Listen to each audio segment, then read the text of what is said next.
The newest One Piece chapter just dropped, and I'm pretty stoked about it. Spoilers if you haven't read it yet, but drop a like and come back when you do.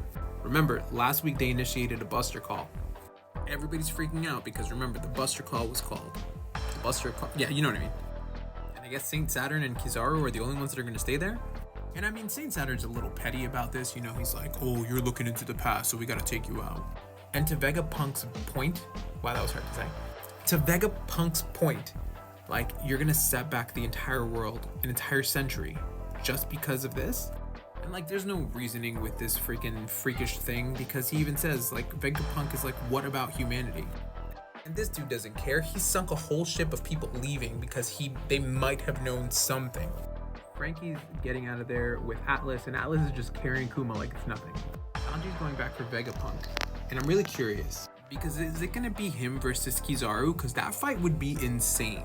Meanwhile, Chopper's taking care of Robin, Usopp is being Usopp, and Nami's reporting in with Sanji.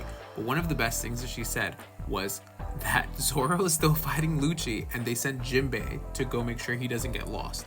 1,105 episodes, and they finally figured out that he would get lost without any money.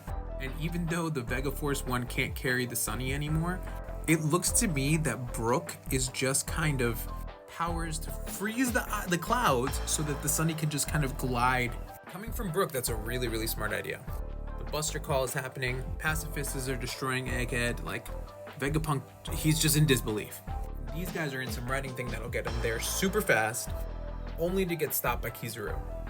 And as they're falling out of the air, pacifists are aiming at Kuma, which, you know, is ironic that he's going to die from his own clones, and that Bonnie will be taken out by someone that looks just like her dad.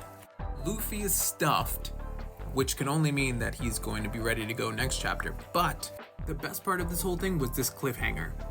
They have to report that someone is heading to Egghead.